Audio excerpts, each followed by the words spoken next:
Okay, well let's look towards obviously the BTCC have brought out a new set of regulations, the NGTC regulations, which looking at what we've got, all the press releases coming out from teams various seems to be bearing fruit with new entrants and cars being announced. Do you feel that NGTC really is the correct way for the BTCC to go, or should they have stuck with S2000? Well, I think S2000 actually has run its day now. I think certainly it is the right time to be introducing or phasing in new regulations. Do I think NGTC is the right way to go? It's a difficult one to answer that. In all honesty, I don't know is the answer. I think with what they're trying to do by having common chassis components to drive costs down, I think the ethos behind it all to drive the cost down is the correct way forward. And I think having common components, common uprights, a little bit more flexibility on how the suspension package can be, what suspension package you can have, I think is a good thing, because not all road cars on S2000 regulations turn into great race cars, and actually that's a shame. So I think now with the new regulations that are going to come in for the chassis, I think it gives manufacturers an opportunity that even if their road car instantly wouldn't have worked in S2000, it actually probably would work under these new regs. Which leaves the engine. Is the engine the right way to go? That's the one I'm not sure about. I think, the FIA and, with rallying and with the WTCC, they're going down this route of 1.6 turbocharged engines. The BTCC and I believe the Danish series are going a slightly different way with 2-litre turbocharged engines, but built to a very different spec. I'm not sure which is the right one. I don't think it matters if it's one or the other, but I think what there must be is a common regulation across the world for those sorts of cars, because then it frees up the market for second-hand car sales.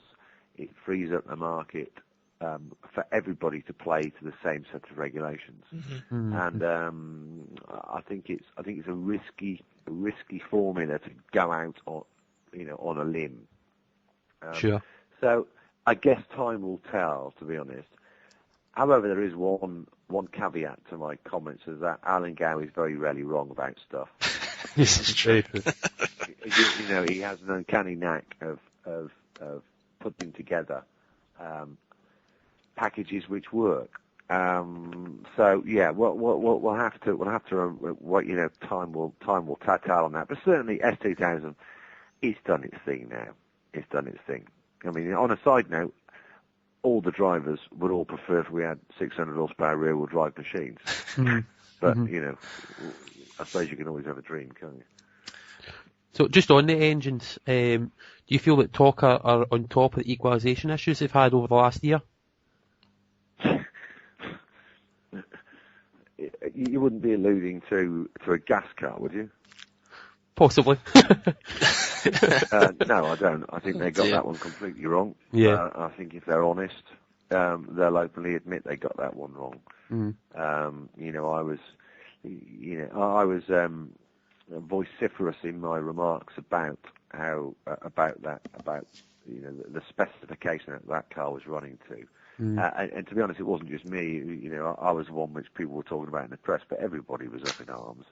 And if you look back in the history, and I'm talking globally now, if you go across the world globally and look at every single touring car championship and watch cars down the straights, you do not see what you saw this year.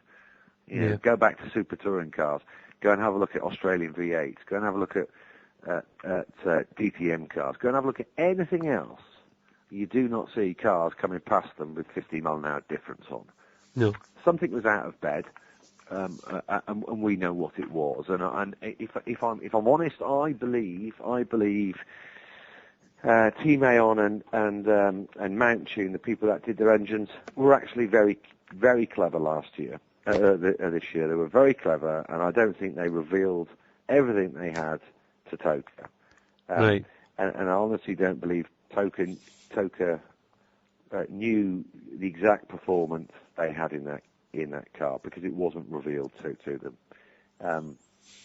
We did our own number crunching.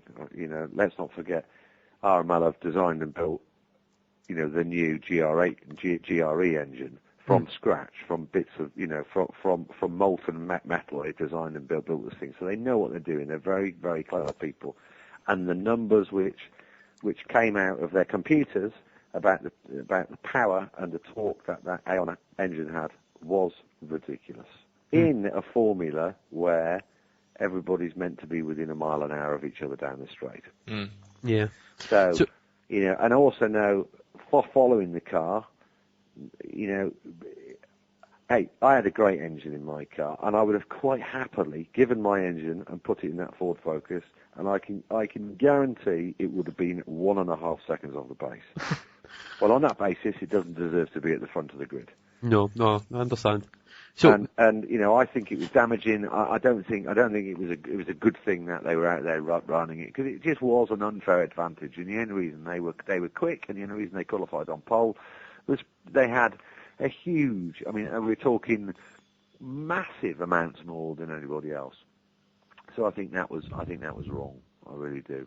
So, although Chevrolet haven't announced what they're doing with their engine for next year, if they do run S2000, do you anticipate issues against the turbo NGTC cars?